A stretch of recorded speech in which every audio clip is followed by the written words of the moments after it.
ഞങ്ങൾ തീരദേശ മേഖലയിലെ സാധാരണക്കാരായിട്ടുള്ള പൊതുപ്രവർത്തകരാണ്.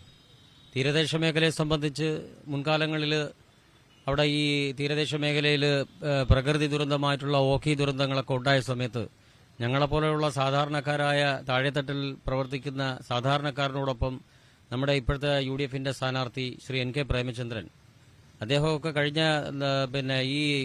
ഓഖി ദുരന്ത കാലയളവിലൊക്കെ 4 ദിവസം സാധാരണക്കാരായ പ്രവർത്തകരോടൊപ്പം ആ സമയങ്ങളിൽ ഞങ്ങളെപ്പോലുള്ള മത്സ്യത്തൊഴിലാളികളോടൊപ്പം ആ തീരദേശ മേഖലയിൽ ഉണ്ടായിരുന്ന ഒരു സ്ഥാനാർത്ഥിയാണ് അദ്ദേഹം.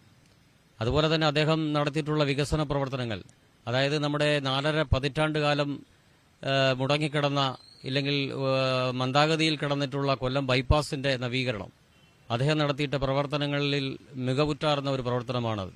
അതുപോലെ തന്നെ പാരിപ്പള്ളി മെഡിക്കൽ കോളേജ്, അതായത് പാരിപ്പള്ളി മെഡിക്കൽ കോളേജ് മായി ബന്ധപ്പെട്ടിട്ടുള്ള പ്രവർത്തനങ്ങൾ അതവിടെ കൊണ്ടുവരുന്നതിന് അദ്ദേഹം നടത്തിയിട്ടുള്ള ദീർഘവീക്ഷണത്തോടു കൂടിയിട്ടുള്ള പ്രവർത്തനങ്ങളൊക്കെ അതൊക്കെ ജനങ്ങൾ ഉറ്റുനോക്കുന്ന പ്രവർത്തനങ്ങളാണ്. ഒരു UDFന്റെ സാരഥി എന്ന മുൻകാലങ്ങളിൽ അദ്ദേഹം ചെയ്തിട്ടുള്ള പ്രവർത്തനങ്ങളൊക്കെ.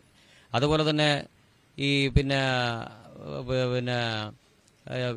ആശ്രമം ESI സൂപ്പർ സ്പെഷ്യാലിറ്റി ആശുപത്രി രാജ്യാന്തര നിലവാരത്തിലേക്ക് തന്നെ ഉയർന്നിട്ടുള്ള ഒരു ആശ്രമത്തെ സൂപ്പർ സ്പെഷ്യാലിറ്റി ആശുപത്രിയാണ്. അതൊക്കെ അതേ നിലവാരത്തിലേക്ക് കൊണ്ടുവരുവാൻ വേണ്ടി അദ്ദേഹം നടത്തിയിട്ടുള്ള ദീർഘവീക്ഷണത്തോടുള്ള പ്രവർത്തനങ്ങൾ.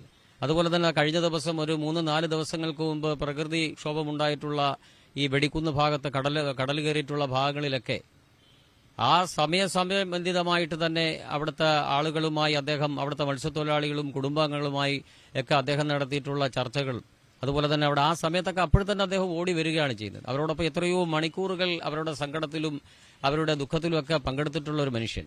അപ്പോൾ അദ്ദേഹം അതുപോലെയുള്ള ഒരു പൊതുപ്രവർത്തകൻ, അതായത് അദ്ദേഹത്തിന്റെ ജീവിതകാലം മുഴുവൻ അദ്ദേഹം പൊതുപ്രവർത്തനങ്ങൾക്ക് വേണ്ടി മാത്രം വിനിയോഗിച്ചിട്ടുള്ള ഒരു മനുഷ്യനാണ് അത് NK പ്രേമചന്ദ്രൻ. അപ്പോൾ അദ്ദേഹം പോലെയുള്ള ഒരു സ്ഥാനാർത്ഥി കഴിഞ്ഞ പ്രാവശ്യത്തെക്കാൾ 2014-ലെയും അതുപോലെ തന്നെ 2019-ലും നേടിയിട്ടുള്ള ഭൂരിപക്ഷത്തെക്കാൾ കൂടുതൽ 2 ലക്ഷത്തിൽ കൂടുതൽ വോട്ടിന്റെ ഭൂരിപക്ഷത്തിൽ അദ്ദേഹം വിജയിക്കും എന്നുള്ള കാര്യത്തിൽ ഒരു സംശയവുമില്ല. പ്രേമചന്ദ്രൻ MPയെ പോലുള്ള ഒരു സ്ഥാനാർത്ഥിയുടെ പട്ടികയിൽ മുകേഷ് എങ്ങും ഒന്നുമല്ല.